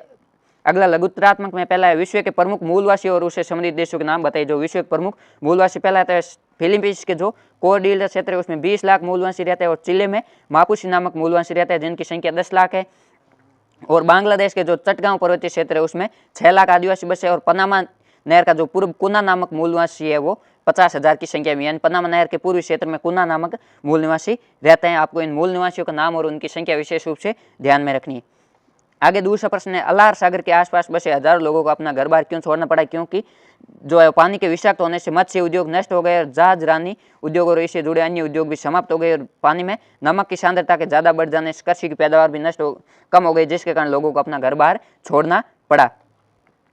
30 क्वेश्चन है, प्रथम पृथ्वी सम्मेलन से आप क्या समझते हैं। प्रथम पृथ्वी सम्मेलन है वो जून 1992 में ब्राजील के रियो डी जेनेरो में हुआ था। इस यूएनओ ने पर्यावरण और विकास के मुद्दे पर केंद्रित एक ब्राजील के रियो डी जेनेरो में बुलाया, जिसमें 170 देश, 1000 स्वयंसेवी संगठन यानी एनजीओ, अनेक बहुराष्ट्रीय कंपनियां एमएनसी ने भाग लिया। इसे ही प्रथम पृथ्वी सम्मेलन या रियो सम्मेलन के नाम से जाना जाता है, जो जून 1992 में ब्राजील में आयोजित हुआ था। आपको ये प्रथम पृथ्वी सम्मेलन विशेष रूप से ध्यान में रखना है। आगे चौथा प्रश्न है, साझी परंतु अलग अलग जिम्मेदारियों से आप क्या समझते हैं। यह अति महत्वपूर्ण परीक्षा में कई बार पूछा गया है। या तो साझी संपदा क्या है, या साझी संपदा परंतु अलग अलग जिम्मेदारियां क्या है। जून 1992 पृथ्वी सम्मेलन पर्यावरण संरक्षण के लिए साझी परंतु अलग अलग जिम्मेदारी स्वीकृत की गई, यानी जो साझी संपदा है उस पर अधिकार सब देशों का है, लेकिन उसके लिए अलग अलग देशों की जिम्मेदारी अलग अलग। जिसका अर्थ है जिस देश ने कार्बन उत्सर्जन अन्य गतिविधियों से पर्यावरण को जितना नुकसान पहुंचाए वह देश उसी अनुपात में अपनी हिस्सेदारी स्वीकार करते हुए पर्यावरण संरक्षण में योगदान देगा। यानी विकसित देशों ने पर्यावरण को अधिक नुकसान पहुंचाया, तो अब है वो पर्यावरण संरक्षण में विकसित देश अधिक योगदान देंगे, और जो विकासशील देश है वो भी अपना योगदान देंगे। आगे 5वां प्रश्न है, पर्यावरण संरक्षण पर भारत के क्या विचार है। पर्यावरण संरक्षण पर भारत के विचार है कि पर्यावरण को ज़्यादा नुकसान जो विकसित देश है उनके औद्योगिकरण और ग्रीन हाउस गैसों पहुंचाया, जबकि विकासशील देशों की जो कार्बन उत्सर्जन दर है वो बहुत कम है, और कार्बन उत्सर्जन दर में कमी करने की ज़्यादा जिम्मेदारी जो विकसित देश है उनकी, क्योंकि वो लंबे समय से कार्बन का उत्सर्जन कर रहे हैं। आगे छठा प्रश्न है, क्योटो प्रोटोकॉल से आप क्या समझते हैं। दिसंबर 1997 में जापान के शहर क्योटो में जलवायु परिवर्तन और पर्यावरण संबंधित एक अंतर्राष्ट्रीय समझौता हुआ, जिसमें औद्योगिक देशों के लिए ग्रीन हाउस गैसों के उत्सर्जन को कम करने का लक्ष्य निर्धारित किया। इसे ही क्योटो प्रोटोकॉल के नाम से जाना जाता है। 5वां प्रश्न है, एजेंडा 21 क्या है और ये कब पारित हुआ। एजेंडा 21 जो रियो डी जेनेरो सम्मेलन के 1992 के अवसर पर यह पारित हुआ। इस सम्मेलन में विकास के तौर तरीके सुझाए गए। जो रियो डी जेनेरो में पृथ्वी सम्मेलन हुआ उसमें विकास के तरीके सुझाए गए, यानी इस तरीके से हमें विकास करना। इस सम्मेलन में इस बात पर सहमति बनी कि आर्थिक वृद्धि का तरीका ऐसा हो जिससे पर्यावरण को नुकसान नहीं पहुंचे, इसे टिकाऊ विकास का तरीका कहा गया। यानी टिकाऊ या सतत पहुंचने विकास को बढ़ावा देने पर बल दी गई, यानी विकास भी हो जो लगातार और पर्यावरण को नुकसान भी नहीं पहुंचाए। आगे 7वां प्रश्न है, रियो सम्मेलन के परिणाम बताइए। यानी जो रियो सम्मेलन या प्रथम पृथ्वी सम्मेलन हुआ उसके क्या परिणाम निकले। इस सम्मेलन जलवायु परिवर्तन, जैव विविधता और वानिकी के संबंध में नियम निर्धारित किए गए। एजेंडा 21 को स्वीकार किया गया। साझी परंतु अलग अलग जिम्मेदारियों के सिद्धांत स्वीकार किए गए। पर्यावरण से संबंधित मुद्दों को वैश्विक राजनीति के दायरे में लाया गया। आगे 8वां प्रश्न है, मूलवासी कौन कौन से अधिकारों की मांग उठा रहे हैं। विश्व में लगभग 30 करोड़ मूलवासी निवास करते हैं, जो निम्नलिखित अधिकारों की मांग कर रहे हैं कि जो विस्थापित मूलवासी उसको उचित पुनर्वास दिया जाए, और जो मूलवासियों की सभ्यता और संस्कृति उनको संरक्षण दिया जाए। मूलवासियों को मूलवासी कौम के रूप में अपनी स्वतंत्र पहचान रखने हेतु एक अलग समुदाय बनाया जाए, और मूलवासियों को उचित रोजगार और निश्चित भूमि आवंटित की जाए। आगे 9वां प्रश्न है, पर्यावरण संरक्षण पर उत्तरी और दक्षिण गोलार्ध के देशों के विचार लिखिए। जो उत्तरी गोलार्ध के देश है यानी इसमें अधिकतर विकसित देश है, उनका मानना है कि पर्यावरण को नुकसान विश्व के सभी देशों में पहुंचा है, इसलिए पर्यावरण संरक्षण में सभी देशों की भागीदारी बराबर होनी चाहिए। लेकिन जो दक्षिण गोलार्ध के देश है इसमें अधिकतर विकासशील और गरीब देश है, इनका मानना है कि पर्यावरण को नुकसान विकसित देशों को औद्योगिकरण ने अधिक पहुंचा है, इसलिए पर्यावरण संरक्षण का कार्य है वो विकसित देशों को अधिक करना चाहिए। आगे 6वां प्रश्न है आपके मिलान से संबंधित है। इसमें पहला है टिकाऊ विकास। टिकाऊ विकास का अर्थ है आर्थिक विकास का वह तरीका जिसमें पर्यावरण को कोई हानि नहीं हो। दूसरा ब है साझी संपदा। इसका आपके ऐसी संपदा जिस पर समूह के हर सदस्य का स्वामित्व यानी विश्व के सभी देशों का स्वामित्व। और तीसरा विश्व का पहला बांध विरोधी आंदोलन। विश्व का पहला जो बांध विरोधी आंदोलन है वो दक्षिण गोलार्ध में चला। सऊदी अरब है वो विश्व का सबसे बड़ा तेल उत्पादक देश है। आपको मिलान में जिसका सही उत्तर है आपको उसके सामने लिखना है। जैसे एक टिकाऊ विकास है इसके सामने आपको लिखना है 4 नंबर आर्थिक विकास का वह तरीका जिसमें पर्यावरण कोई हानि नहीं हो। आपको लाइन खींच के मिलान नहीं है, यदि आप सामने लिखते हो तो एग्जामिनर को आसानी से समझ में आएगा।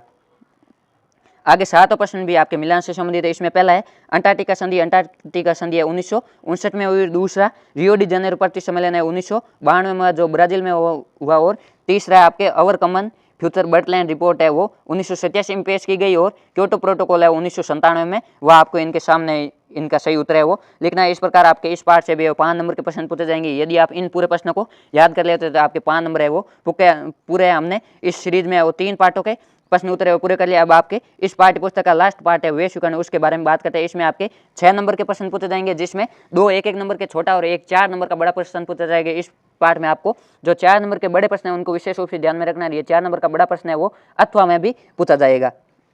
2 छोटे प्रश्न है वो पूछे जाएंगे। इसमें पहला प्रश्न है भारत में आर्थिक सुधारों की शुरुआत कब हुई। जो भारत में आर्थिक सुधार है उसकी शुरुआत 1991 में हुई थी। उस समय भारत के जो वित्त मंत्री है वो डॉक्टर मनमोहन सिंह थे। और भारत में जो आर्थिक सुधारों का श्रेय है वो डॉक्टर मनमोहन सिंह जी को जाता है, जिनका हाल ही में 26 दिसंबर को निधन हो गया है। दूसरा वर्ल्ड सोशल फोरम यानी WSF की प्रथम बैठक कहाँ हुई। WSF की प्रथम बैठक है वो 2001 में हुई। तीसरा यूरोपीय और अमेरिकी फर्मों ने कौन से पेड़ों को पेटेंट कराने का प्रयास किया। जो यूरोपीय और अमेरिकी फर्म है उन्होंने नीम के पेड़ों का पेटेंट कराने का प्रयास किया। चौथा है नीली जींस की लोकप्रियता कौन से देश का सांस्कृतिक प्रभाव दर्शाती है। यानी नीली जींस है वो संपूर्ण विश्व में लोकप्रिय, इसके आधार पर आपके किस देश का प्रभुत्व स्थापित करना चाह रहा है। ये जो आपके नीली जींस है वो अमेरिका से संबंधित है। नीली जींस का संपूर्ण विश्व में प्रभावित स्थापित है, जिसके कारण अमेरिका है वो संपूर्ण विश्व में अपना सांस्कृतिक प्रभाव स्थापित कर रहा है। 5 है कौन से विचारक मौजूदा वैश्वीकरण को विश्वव्यापी पूंजीवाद की एक खास अवस्था मानते हैं। जो वैश्वीकरण को पूंजीवाद की एक खास अवस्था जो वामपंथी अर्थशास्त्री है वो मानते हैं। आगे छठा है दक्षिणपंथी विचारक वैश्वीकरण को कौन से प्रभाव का विरोध करे। जो दक्षिणपंथी विचारधारक है वो जो वैश्वीकरण का सांस्कृतिक प्रभाव उसका विरोध कर रहे हैं। उनका मानना है कि वैश्वीकरण के कारण विश्व की जो प्राचीन संस्कृति है वो नष्ट हो रही है। 7 है वैश्वीकरण में सांस्कृतिक समरूपता के नाम पर किस संस्कृति को थोपा जा रहा है। जो सांस्कृतिक समरूपता यानी संपूर्ण विश्व में सांस्कृतिक समरूपता संपूर्ण विश्व वो सांस्कृतिक रूप से एक हो, इसके नाम पर है वो जो पाश्चात्य संस्कृति जो पश्चिमी विकसित देश अमेरिकी संस्कृति उसको थोपा जा रहा है। 8 प्रश्न है मैकडोनाल्डिकन वैश्वीकरण के किस प्रभाव का संकेत देता है। मैकडोनाल्डिकन का अर्थ होता है किसी भी देश का सांस्कृतिक प्रभुत्व स्थापित होना। जो मैकडोनाल्डिकन है वो सांस्कृतिक प्रभाव से संबंधित है।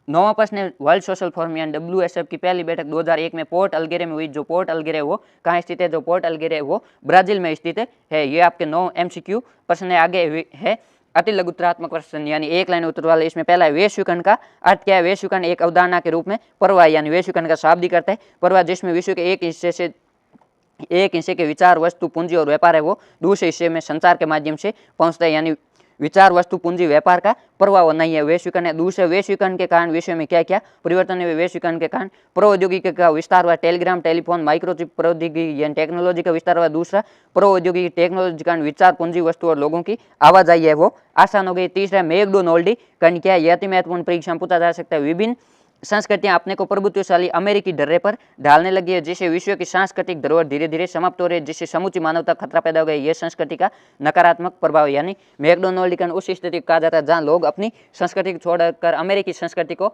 अपना रहे, जिसके कारण उनकी प्राचीन संस्कृति नष्ट होती जा रही है, जो संपूर्ण विश्व के लिए खतरा है। इसे मैकडोनाल्डिकन कहा जाता है। मैकडोनाल्डिकन जो वैश्वीकरण का सांस्कृतिक प्रभाव उससे संबंधित है। आगे चौथा क्वेश्चन है सांस्कृतिक विभिन्नीकरण किसे कहा जाता है। वैश्वीकरण के कारण अपनी संस्कृति के पारंपरिक सांस्कृतिक मूल्यों को छोड़े बिना उससे वैश्विक परिदृश्य में परिष्कृत करना सांस्कृतिक विभिन्नीकरण कहा जाता है। यानी वैश्वीकरण का अपनी प्राचीन संस्कृति को बनाए रखना और अपनी संस्कृति को संपूर्ण विश्व में फैलाना सांस्कृतिक विभिन्नीकरण कहलाता है। आगे वैश्वीकरण की कोई 2 आलोचना बताइए। यानी वैश्वीकरण की कमियां कौन कौन सी। वामपंथियों के अनुसार वैश्वीकरण पूंजीवाद की एक खास अवस्था है जो धनिक यानी अमीर को अधिक अमीर और गरीब को अधिक अमीर बनाती है। यानी वैश्वीकरण है वो अमीर और गरीब की खाई में अंतर बढ़ाती है, आर्थिक असमानता को बढ़ावा देती है। और दक्षिणपंथियों के अनुसार वैश्वीकरण से राज्य कमजोर होता है, जिसके कारण कुछ क्षेत्रों में आत्मनिर्भरता और संरक्षण का दौर फिर कायम हो जाएगी, यानी देश है वो फिर अन्य के गुलाम हो जाएगा। 6ठा प्रश्न है वर्ल्ड सोशल फोरम क्या है यानी WSF क्या है। वैश्वीकरण के विरोध में स्थापित विश्वव्यापी मंच है जिसमें मानवाधिकार कार्यकर्ता, पर्यावरणवादी, मजदूर, युवा, महिला कार्यकर्ता एकजुट होकर नव उदारवादी वैश्वीकरण का विरोध कर रहे हैं। 7वां प्रश्न है वर्ल्ड सोशल फोरम यानी WHO की पहली बैठक आयोजन कब और कहाँ किया गया। जो WSF की पहली बैठक है 2001 में पोर्ट अलगेरे क्षेत्र ब्राजील में आयोजित की गई और चौथी बैठक है वो 2004 में बम्बई भारत में आयोजित की गई। 8वां प्रश्न है वैश्वीकरण के उदय के कोई 2 कारण बताइए। यानी वैश्वीकरण किस कारण फैला। वैश्वीकरण है वो टेक्नोलॉजी में तरक्की के कारण फैला और विश्वव्यापी जो पारस्परिक जुड़ाव है उसके कारण फैला। आगे 9वां प्रश्न है एलपीजी से क्या आता है। एलपीजी से आता है आपके उदारीकरण, निजीकरण और वैश्वीकरण। निजीकरण का अर्थ होता है प्राइवेलाइजेशन और वैश्वीकरण का अर्थ होता है ग्लोबलाइजेशन। एलपीजी का आपको ये विशेष रूप से ध्यान में रखना है। 10वां प्रश्न है भूमंडलीकरण एक कैसा चर है। भूमंडलीकरण एक पर्वतचर है। भूमंडलीकरण है वो वैश्वीकरण को कहा जाता है, यानी वैश्वीकरण है वो एक पर्वा का रूप है। 11वां प्रश्न है वैश्वीकरण कैसी धारणा। वैश्वीकरण एक बहुआयामी धारणा, यानी इसके एक से अधिक आयाम है। और 12वां वैश्वीकरण को अन्य किस नाम से जाना जाता है। वैश्वीकरण को भूमंडलीकरण के नाम से भी जाना जाता है। यह आपके 2 नंबर के छोटे प्रश्न है वो इनमें से पक्का पूछा जाएगा। 4 नंबर का एक बड़ा पूछा जाएगा जो अथवा पूछा जाएगा। इसमें पहला है वैश्वीकरण का अर्थ स्पष्ट करते हुए इसके कारणों का उल्लेख कीजिए। वैश्वीकरण का अर्थ क्या है और इसके प्रमुख कारण कौन कौन से। विभिन्न देशों के बीच पारस्परिक संबंध और तीव्र एकीकरण की प्रक्रिया को वैश्वीकरण के नाम से जाना जाता है। वैश्वीकरण एक बहुआयामी धारणा है जिसमें किसी एक देश का दूसरे देश या अन्य देशों से जुड़ा होता है। वैश्वीकरण संपूर्ण विश्व के एक परिवार या समुदाय के रूप में व्यक्त किया जाता है। आगे आपके वैश्वीकरण के कारण, इसमें पहला है वैश्वीकरण के प्रसार का मुख्य कारण है उन्नत प्रौद्योगिकियों को माना जाता है, यानी टेक्नोलॉजी में विकास के कारण ही है वो वैश्वीकरण का प्रभाव अधिक हुआ। वर्तमान विश्व में टेलीग्राम माइक्रोचिप, इंटरनेट और छपाई ने संचार क्रांति में बढ़ोतरी की है। इन संचार के साधनों से विश्व के विभिन्न देश और नागरिक एक दूसरे के करीब आए और अपना जुड़ाव कायम किया। दूसरा विश्वव्यापी पारस्परिक जुड़ाव, विभिन्न देशों में सभी नागरिकों के मध्य एक पारस्परिक जुड़ाव बना हुआ है, अर्थात प्रत्येक व्यक्ति अपने को दूसरे देश से दूसरे लोगों से जुड़ाव महसूस करता है। यही वजह है कि प्राकृतिक आपदा जैसे सुनामी, भूकंप, बाढ़, अन्य महामारी किसी एक देश को प्रभावित नहीं करती, इससे अनेक देश प्रभावित होता है और इसे आपसी जुड़ाव ने वैश्वीकरण की बढ़ोतरी में योगदान दिया। तीसरा है बहुराष्ट्रीय कंपनियां। वैश्वीकरण में बहुराष्ट्रीय कंपनियों ने महत्वपूर्ण योगदान दिया। अनेक बहुराष्ट्रीय कंपनियां विश्व के अनेक देशों में कार्यरत है जिसके कारण संपूर्ण विश्व आपस में एक दूसरे से जुड़ पाए। भारत की अनेक राष्ट्रीय कंपनियां भी है वो दूसरे देशों में कार्यरत है, जिसमें भारत की एक मुख्य बहुराष्ट्रीय कंपनी एशियन पेंट्स है, जो पेंट यानी जो आपके कलर करने वाला कलर है वो बनाती है। इसकी संपूर्ण विश्व में शाखाएं फैली हुई। जो एशियन पेंट है वो भारत की एक बहुराष्ट्रीय कंपनी है। आपसे पूछा जा सकता है कि भारत की कोई एक बहुराष्ट्रीय कंपनी का नाम बताइए। आगे दूसरा प्रश्न है वैश्वीकरण विरोधी आंदोलन पर एक टिप्पणी लिखी या कौन कौन से संगठनों द्वारा वैश्वीकरण का विरोध किया जा रहा है।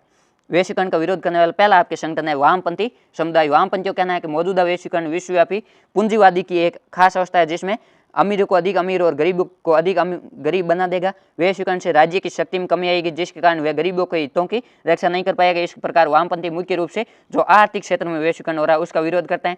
दक्षिणपंथी समुदाय है वो वैश्वीकरण के राजनीतिक, आर्थिक और सांस्कृतिक प्रभाव को लेकर चिंतित है। उन्हें राज्य कमजोर होने की चिंता और उनका कहना है कुछ क्षेत्रों में आर्थिक आत्मनिर्भरता और संरक्षणवाद कायम होना चाहिए। सांस्कृतिक संदर्भ में दक्षिणपंथी कहता है कि लोगों की जो प्राचीन संस्कृति और जीवन मूल्य लुप्त हो जाएंगे और दक्षिणपंथियों के द्वारा विदेशी टीवी चैनल, वैलेंटाइन डे मनाने की प्रथा और छात्र छात्राओं द्वारा जो पश्चिम पोशाक पहनने का विरोध किया जाता है। तीसरा वैश्वीकरण विरोधी आंदोलन। वैश्वीकरण के विरोध में विश्व में अनेक आंदोलन चल रहे हैं, लेकिन संपूर्ण वैश्वीकरण के विरोध नहीं बल्कि इसके कुछ वैश्वीकरण के जो कुछ खास कार्यक्रम है उसके विरोध है। विशेषकर आर्थिक साम्राज्यवाद के खिलाफ है। इस आंदोलन में वर्ल्ड सोशल फोरम द्वारा किया जाने वाला आंदोलन प्रमुख है। आगे तीसरा प्रश्न है वैश्वीकरण के प्रतिरोधों के प्रमुख कारणों को समझिए। जो वैश्वीकरण का प्रतिरोध का प्रमुख कारण कौन कौन सा है, यानी वैश्वीकरण का प्रतिरोध या विरोध क्यों हो रहा है। इसमें पहला कारण है राज्य की शक्ति में कमी, यानी जो वैश्वीकरण के आलोचक है वो मानते हैं कि वैश्वीकरण से किसी भी राज्य की शक्ति में कमी होती है। राज्य अब पहले की तरह लोक कल्याणकारी नहीं रहा है और लोक कल्याणकारी राज्य की जगह अब बाजार, आर्थिक और सामाजिक प्राथमिकता का निर्धारक है और अनेक बहुराष्ट्रीय कंपनियां राज्यों में फैल चुकी है जिसके कारण राज्य की शक्ति में कमी आ रही है। दूसरा है नव उपनिवेशवाद को जन्म दिया और प्रसार कर रहा है। जो वैश्वीकरण है वो परंपरागत उपनिवेशवाद का नया रूप है। इसके अंतर्गत एक विकसित और शक्तिशाली देश है वो किसी कमजोर देश पर सीधे आर्थिक शोषण करने के बजाय उसका अप्रत्यक्ष रूप से शोषण किया जाता है जिसके कारण वैश्वीकरण का विरोध हो रहा है। तीसरा है वैश्वीकरण बहुराष्ट्रीय कंपनियों को बढ़ावा दे रहा है। वे कंपनियां जो एक से अधिक देशों में कार्य करती हैं उन्हें बहुराष्ट्रीय कंपनियां कहा जाता है। इन कंपनियों को वैश्वीकरण से बढ़ावा मिल रहा है और ये कंपनियां निर्धन और जो विकासशील देश है उनके संसाधनों का दोहन कर रही है और जो गरीब और कमजोर देश है उनको कमजोर कर रही है। चौथा है पारंपरिक संस्कृति की हानि, यानी वैश्वीकरण के कारण जो परंपरागत संस्कृति है उसकी भी हानि होती है। वैश्वीकरण के प्रभाव से प्रभुत्वशाली संस्कृति और कम ताकतवर समाजों पर अपना प्रभुत्व जमा रही है। इससे संसार वैसा ही दिखता है जैसा ताकतवर संस्कृति उसे बनाना चाहती है। अर्थात वैश्वीकरण से जो प्राचीन संस्कृति और सभ्यता है वो लुप्त होती जा रही है। पांचवा है धनिकों को धनिक और गरीबों को गरीब बनाना, यानी गरीब और अमीर की खाई में वृद्धि करना। वैश्वीकरण निजीकरण को बढ़ावा देता है। इसके कारण जो अमीर लोग हैं वो अधिक अमीर होते हैं और जो गरीब लोग अधिक गरीब होते जा रहे हैं। अनेक लोगों की बुनियादी आवश्यकता की वस्तुएं नहीं मिल रही है। कुछ लोग ऐसे खाद्य आपूर्ति के लिए दूसरे देशों पर निर्भर होते जा रहे हैं। ये आपके वैश्वीकरण के विरोध के प्रमुख कारण है। इनको आपको विशेष रूप से ध्यान में रखना। आपके परीक्षा में इनमें से एक बड़ा प्रश्न पूछा जाएगा जिसमें आपके वैश्वीकरण के प्रभाव या अथवा उसके विरोध के कारण पूछे जा सकते हैं। आगे चौथा प्रश्न है, वैश्वीकरण के राजनीतिक प्रभावों का उल्लेख कीजिए। यानी वैश्वीकरण का राजनीतिक क्षेत्र में क्या प्रभाव पड़ा। इसमें पहला है राज्य की शक्ति में कमी। वैश्वीकरण के कारण पूरी दुनिया में अब राज्य के कुछ प्रमुख कार्य जैसे कानून व्यवस्था बनाए रखना और अपने नागरिक की सुरक्षा करना तक ही सीमित रह गए। जो राज्य है उसकी शक्तियों में कमी आई। वैश्वीकरण प्रक्रिया के कारण राज्य के जगह अब जो बाजार है वो आर्थिक और सामाजिक प्राथमिकताओं का मुख्य निर्धारक है। जो बाजार है वो आर्थिक और सामाजिक प्राथमिकताओं को निर्धारित करता है। वैश्वीकरण के चलते पूरे विश्व में बहुराष्ट्रीय कंपनियों की भूमिका बढ़ी है। इससे सरकारों के अपने दम पर फैसला करने की क्षमता में कमी आती है। दूसरा है, राज्य की शक्ति पर कोई प्रभाव नहीं। राजनीतिक समुदाय के आधार के रूप में राज्य प्रधान वैश्वीकरण से कोई चुनौती नहीं मिली। राज्य इस अर्थ में आज भी प्रमुख है। राज्य भी कानून व्यवस्था और राष्ट्रीय सुरक्षा जैसे अनिवार्य कार्यों को पूरा कर रहा है। वैश्विक राजनीति में राज्य अभी भी महत्वपूर्ण बने हुए हैं।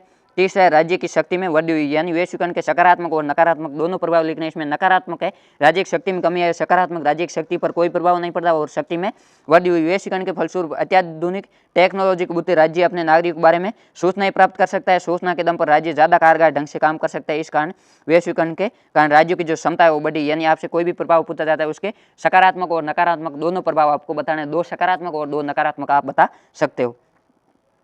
आगे पांचवा प्रश्न है, वैश्वीकरण के सांस्कृतिक प्रभावों को स्पष्ट कीजिए। जो वैश्वीकरण के सांस्कृतिक प्रभाव पहले सकारात्मक है। बाहरी सांस्कृतिक प्रभाव से हमारी पसंद और नापसंद का दायरा बढ़ा है। जैसे बर्गर के साथ साथ मसाला डोसा भी अब खाने में शामिल हो गया। दूसरा है, वैश्वीकरण के फलस्वरूप जो पारंपरिक सांस्कृतिक मूल्य उनको छोड़े बिना अपनी संस्कृति का परिष्कार भी होता है। यानी हम अपनी संस्कृति को संपूर्ण विश्व में फैला सकते हैं। जैसे नीली जींस के साथ खादी का कुर्ता पहनना, हम अनेक अमेरिकी लोगों को नीली जींस के ऊपर खादी का कुर्ता पहन दे सकते हैं। यह संस्कृति का परिष्कार है। यानी अमेरिकी संस्कृति के साथ जो भारतीय संस्कृति खादी का कुर्ता पहनना यह भी फैली है। तीसरा, वैश्वीकरण से हर संस्कृति कहीं ज्यादा अलग और विशिष्ट हो जा रही है। इस प्रक्रिया को सांस्कृतिक विभिन्नीकरण कहा जाता है। दूसरा फैक्ट है इसमें आपके वैश्वीकरण के नकारात्मक सांस्कृतिक प्रभाव यानी संस्कृति पर गलत प्रभाव क्या पड़ा। वैश्वीकरण के है वो सांस्कृतिक समरूप कहलाता है, जिसके कारण विश्व की संस्कृति के नाम पर जो पश्चिमी संस्कृति है वो अन्य देशों पर थोपी जा रही है। विश्व के कारण विभिन्न संस्कृतियां अपने आप को प्रभुत्वशाली अमेरिकी ढर्रे पर चलने लगी। इसे मैकडोनाल्डिकन भी कहा जाता है। तीसरा है, इससे पूरे विश्व में विभिन्न संस्कृतियों की समर्थ धरोहर धीरे धीरे खत्म होती जा रही है। यही स्थिति है वो समुच्ची मानवता के लिए खतरनाक है। यानी जो पारंपरिक संस्कृति है वो नष्ट हो रही है। छठा प्रश्न है, वैश्वीकरण के आर्थिक प्रभावों की विवेचना कीजिए। यानी वैश्वीकरण का अर्थव्यवस्था में क्या प्रभाव पड़ा। आपको सकारात्मक और नकारात्मक दोनों बताने। इसमें पहला है सकारात्मक। वैश्वीकरण ने देशों के आयात प्रतिबंधों को कम कर दिया, जिस कारण संपूर्ण विश्व में व्यापार किया जा सकता है। वैश्वीकरण के कारण संपूर्ण विश्व में पूंजी के प्रवाह में वृद्धि हुई, क्योंकि अब धनी देश के निवेश करता है अपने धन को अपने देश के स्थान पर अन्य देशों में निवेश भी कर सकते हैं। वैश्वीकरण लोगों की जो आर्थिक समृद्धि और खुशहाली बढ़ी है, लोगों को रोजगार प्राप्त हुआ है, पारस्परिक जुड़ाव बढ़ा और पारस्परिक निर्भरता है वो तीव्र हो गई। वैश्वीकरण कारण लोग है वो एक देश से दूसरे देश में रोजगार, शिक्षा और व्यापार हेतु आ जा रहे हैं। नकारात्मक प्रभाव आर्थिक वैश्वीकरण कारण सरकारें अपनी सामाजिक न्याय की जिम्मेदारी से अपना हाथ खींच रही है। जो कमजोर वर्ग की स्थिति है वो अधिक कमजोर होती जा रही है।